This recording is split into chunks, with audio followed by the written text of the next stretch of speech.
Okay, so pakinggan natin si Queen Hera dito. Lumalala ang ugali ng idol nyo because of you. Okay. Enabler ka kasi. So, bakit ba nagkakaroon tayo ng enabling na ugali? Okay. Now, ang basis kasi nito is yung tinatawag nating positive feedback loop or a reinforcement feedback loop na meron sa sa basic yun sa psychology sa kung paano tayo namomotivate gumawa ng mga bagay-bagay. Halimbawa, bakit ka kunyari pupunta ka sa trabaho. Bakit ka pupunta sa trabaho? Kasi kikita ka, 'di ba? So your behavior of going to work is reinforced because because you get salary, okay? O, isa pang example. Kunyari, nag-post ka ng nakakatawang meme, okay? Basic yan, di ba? Kahit sino sa atin nakapag-share or nakapag-post na ng mga meme. Tapos maraming maghahahain, maraming magla-likes, okay? Modern neuroscience tells us na yung ating utak, when we receive compliments, nagkakaroon ng dopamine response yan. So that is a driving force kung bakit ginagawa mo yung mga ginagawa mo. Okay? So, of course, kaming mga nag-YouTube dito, may bayad kasi kami pag nagpo-post kami ng mga ganito. So, that's one motivation. Pero, primarily or fundamentally, people post things online because of the, number one, yung nakukuha nilang reaction sa mga tao. The more reactions, of course, naging masaya ka. So, this is a proven fact already in social media. Kaya nagkakaroon ng enabling ngayon kasi kaya nakikita nyo yung ngayon on the other side of the fence, why do people do so much drama dito sa social media? Kasi nga nagkakaroon kayo ng reaction. Nava-validate yung feelings nila. Okay, nava-validate na yung iba kumakampi sa kanila, yung iba hindi. Kasi hindi mo naman kailangan lahat kumampi sa iyo eh. Kailangan lang may mag-validate ng feelings mo. Tas after nun, pag kunyari, siguro let's put it in a percentage. Halimbawa, yung kay Fukirat, 'di ba? Maraming against kay Fukirat pero may isang Shobelim na kumakampi kay Fukirat, 'di ba? Point there is that meron pa rin nag-validate dun sa feelings niya. May nag-enable dito. Meron pa rin nung reinforcement dun sa behavior na ganun, kaya mahirap siyang baguhin essentially. That's why ako, sinasabi ko sa inyo, mag-ingat-ingat kayo dun sa mga fin-follow nyo. Kasi lalong-lalo na kung alam nyo naman toxic, huwag nyo na i-follow. Save yourself the... Kaya ako, as much as possible, gusto ko para tayong nagkukwentuhan lang. 'Di ba? Kung may natutunan kayo sa akin, that's good. Kung wala, I'm really sorry. Kung nag-enjoy kayo, that's good, 'di ba? As much as possible, gusto kong may ma-impart ako sa inyong message. Kasi gusto ko yung maging relationship natin. Una, magkaibigan tayo. Sana, ikaw na nakikinig sa akin. At saka, yung student-teacher. Kasi ang ginagawa ko dito kasi, I'm trying to impart knowledge sa'yo na nakikinig. Yun yung gusto kong matutunan para yung values, yung may konting values kang natututunan sa akin. Kahit bias ako sa politika. Which is, I already tell you, di ba? So, that's the problem na kinahaharap ngayon ni Queen Hera. Because of the fans na nangi-enable kay Fukirat, lalong lumalakas yung loob niyang gumawa ng mga kabulshitan na gano'n, na dapat kasi sinasawata. Tama lahat ng content creator na nang call out kay Fukirat. Given all the context, na blacklist siya eh. So dun pa lang alam mo kung sino yung tama, sino yung mali, sino yung pinapasok, sino yung hindi, 'di ba? Let's continue. Ano to ha? Sa mga nandito tayo sa sitwasyon na to, na sa issue, because then, sa mga supporters na din, if wala nagsalita ng bad about the people around me, no, sa mga kasama niya, tapos na yun. Nagets niyo ba? Kasi kami nang enable. Lahat ng drama, kayo ang nag-create. Hindi ako. Correct. Okay? Sa mga supporters to, hindi sa mga nagmamahal sa atin, thank you so much. Ayan, sa mga supporters, lahat ng drama, kayo ang nag-create. Kasi, di ba, ang unang ginawa ni Fukirat, anong ginawa niya nung nakulong siya? Nag-post agad sa social media niya, 'di ba? Nag-post agad sa social media niya, naghanap agad ng validation doon sa mga fans niya na maaawa. So ano nangyari? Nagkaroon ng feedback loop. Whether it's positive or negative, it doesn't matter. Ang importante, nagkaroon ng reactions. Yung reactions na yon nag-garner ng sobrang laking drama. Kaya nga tayo nandito. Hanggang ngayon, pinag-uusapan natin eh. So, that's the psychology behind that. Okay? It's a real thing. Nakikita nyo, nangyayari sa harap nyo na nagkaroon ng feedback loop. And yung mga taong ayaw sumama dun sa drama na yon, they are forced. Napipilitan silang sumagot. Kaya hindi naman kailangan sagutin to ni Queen Hera. Pero anong nangyayari sa kanya? Na tinatamaan yung negosyo niya, tinatamaan yung reputation niya, na bakit mainiwan si Fokirat doon. So, she has to clear the air. So, ano susunod na nangyari? Binanatan nila wala silang magagawa. Kailangan nilang banatan si Fokirat eh. Nung binanatan nila, lumabas yung totoo. Blacklisted pala yung isa. O, ano nangyari? O ay dyan na yung mga nag-defend kay Fokirat. So, see the never-ending drama cycle dito. Kasi once you see a red flag sa mo, lalong-lalo na, meron naman din kasing mga nagkakamali. Yung honest mistake, tas naka-move on sila. Pwede yon. Pero ito kasing si Fokirat, ayon sa aking mga nababasa sa comment section, hindi lang ito isang beses nangyari. Maraming beses nang gumagawa ng drama tong tao na to. And people still find it, sinusuportahan pa rin. So, ano nangyari? Ulit-ulit, drama paulit-ulit lang eh. It's a vicious cycle. O, tuloy natin. Lahat ng bad attitude na tinotolerate nyo, ginagatungan nyo dahil sa inyo yan. That's the No, if you are really concerned about your idol, if you really love your idol, tell her to behave. Exactly. 'Di ba yun yung attitude kasi. Hindi siya nababago, nare-reinforce siya. Kasi nga, there are people who enables the positive attitude. This is why it is very important to criticize. Gets nyo? Na hey, mali ang ginagawa mo. 'Di ba? Ngayon, ini-explain ko sa inyo in great detail the science behind the behavior, 'di ba? It's so good, it's so nice na nakikita natin kumbaga parang ina-unfold natin yung siyensya behind this. Isn't that beautiful? Parang si Madam nagsimpa talaga na joke lang, pero you get what I'm trying to say. It's a real thing ito mga nangyayari sa internet. This is the reality we're facing, mga lods. Tuloy natin. Yes. No, ito tolerate. Ako nagsalita ba ako about appearance or whatsoever. Ang tinorelate, ang pinong out ko is the bad Behavior. attitude, the Yun yung wrongdoings. gusto niyang baguhin. No? Hindi na ako para makipagplastikan sa inyo, the blah blah blah ganyan. Tagal-tagal ko na nahimik. No, enough is enough. Dahil din yan sa inyo, kagagawa niyan. Hindi ako gumagawa ng drama. Drama niyo yun. Yan. Sa mga hindi sa mga supporters ko, okay? Sa mga nakakaintindi, sa may mga utak. Ayoko sa mga narcissistic behavior. No, ako talaga ang katapat ng mga narcissist.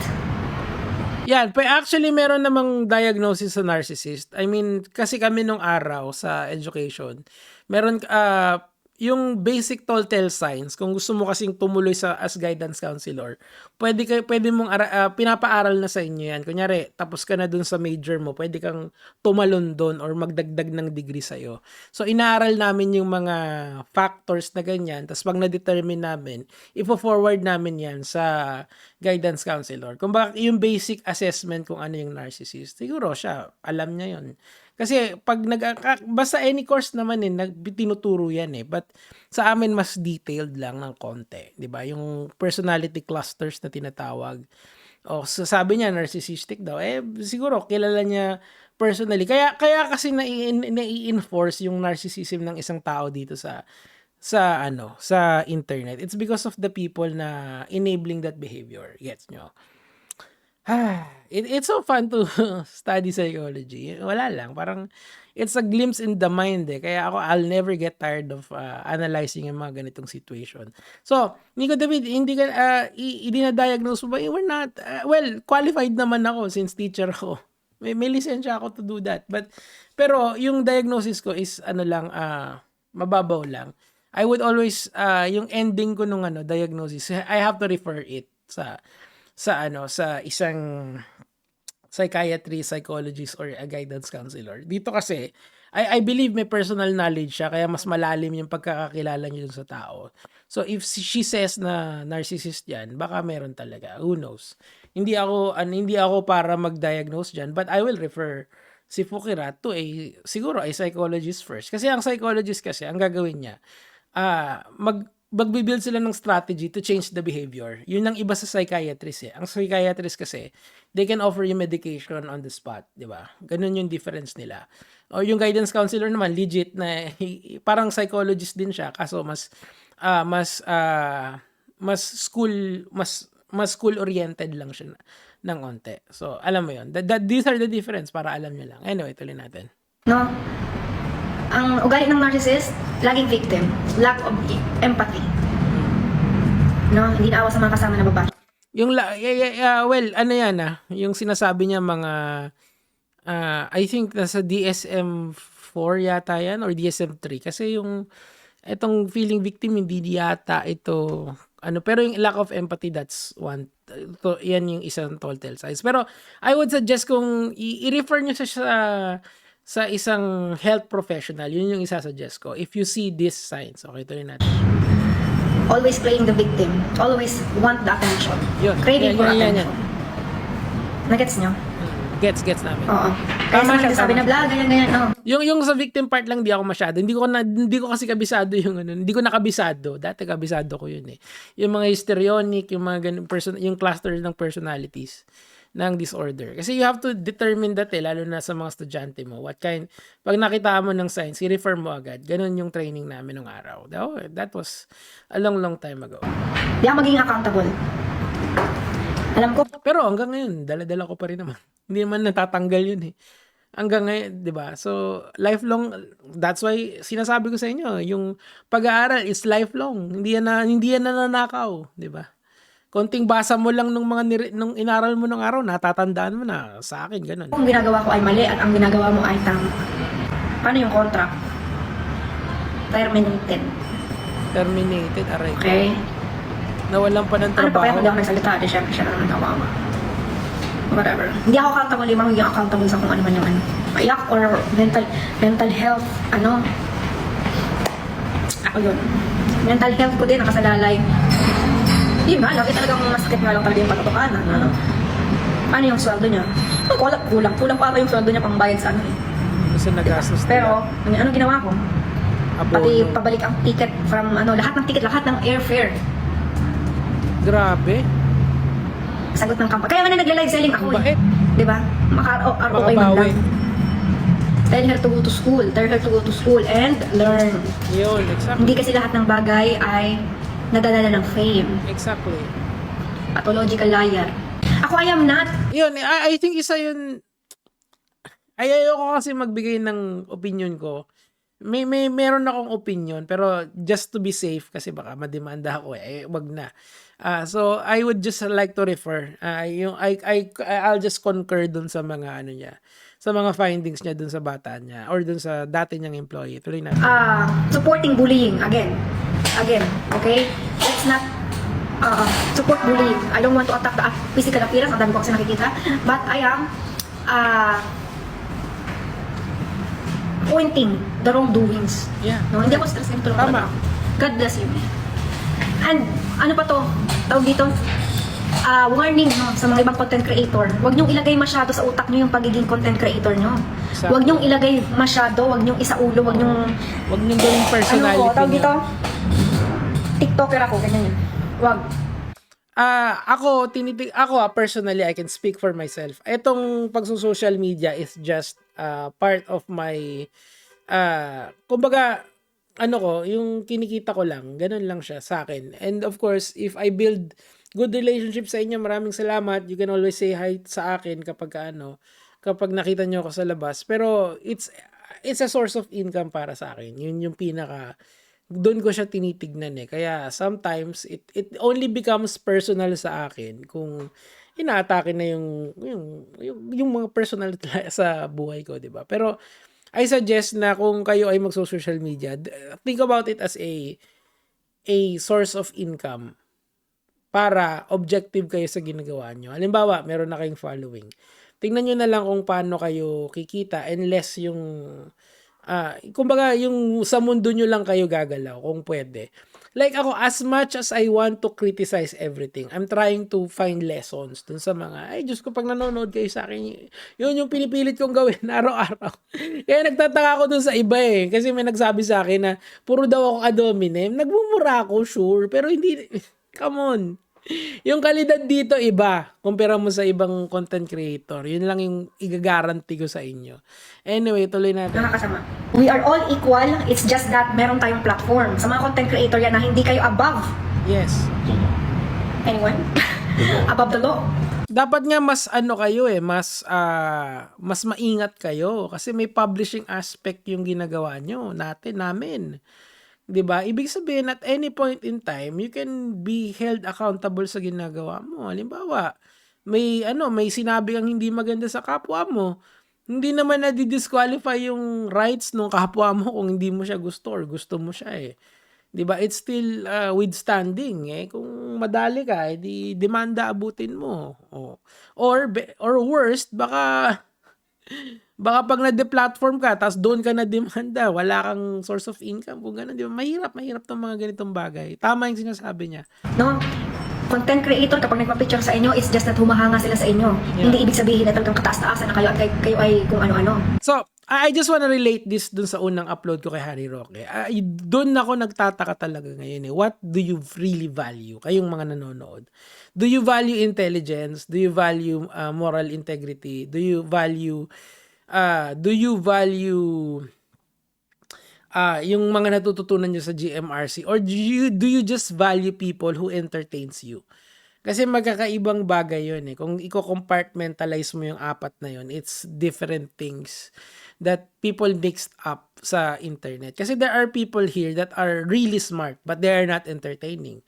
There are people here that are very entertaining, but they are not smart. But since they are entertaining, people listen to them. People gravitate towards them. People find their content much appealing than those people who are smart. Yung smart kasi boring Yung entertaining, lalo na kung hahaluan mo ng konting highfalutin words and konting alam mo yun, konting kinis dun sa salita, bibilib ka na.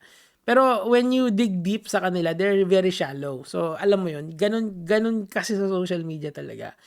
Iba-iba kasi yung antas ng karunungan natin. That's why I'm trying to, as hard as I can, to integrate science dito. Para alam nyo, at face value, meron kayong makukuha talaga. Anyway, tuloy na. Tapusin na natin to and then we're good to go. Okay? And always, basic human decency, always say sorry if you are wrong. Yes. Always correct. admit that you are wrong and willing to learn the lesson. Anyari sa maleta, Tama. dala-dala ko pati yung maleta, pakamahal. Ngayon, malaman ko pati lahat ng airfare, papuntang Antique, papuntang Aray. Ano, pala ng company. Diba? Pabangga yun. Mahal yan Mahal yan. Mahal yung ginastos nyo dyan. Siguro mga above 200,000 yan. O papunta pa balik. Alam mo yun, tsaka ayoko sa mga pa-victim, I don't enjoy being a victim. Pansin nyo, kapag ako nagko-content na naiyak ako or what, it's either about sa anak ko, sa family ko, pero I don't want to be a victim kasi. Actually, maano Dapat na yung unang era inabot ni F. Pigil na to, promise. Ayaw ko kasi, feeling ko, alala niyo kung ilang account yung nababan dahil ikaw yung content ko or dinidring screen ko, stitch ko pa. Hindi ako nang mablock dati. Ini-enjoy ko talaga yung Talaga, di ba, dagulan tayo, enjoy ko talaga yan. So, nagbago na si Queen Hera ngayon. And I hopefully, she's an adult, of course. Behavioral change is something that she can do on her own accord. Pero yung mga bata, kasi yun ang kailangan niya talagang tutukan. Kung sino yung pinanonood nila sa social media. Or kahit yung mga taong bilib na bilib dun sa mga idol nila sa social media. Please be careful. Even sa akin din, be careful of me. Baka mali yung sinasabi ko. 'Di ba? Anyway, yun lang naman po yung sa akin for today. Queen Hera, maraming salamat ulit sa content. Gagay mga lods.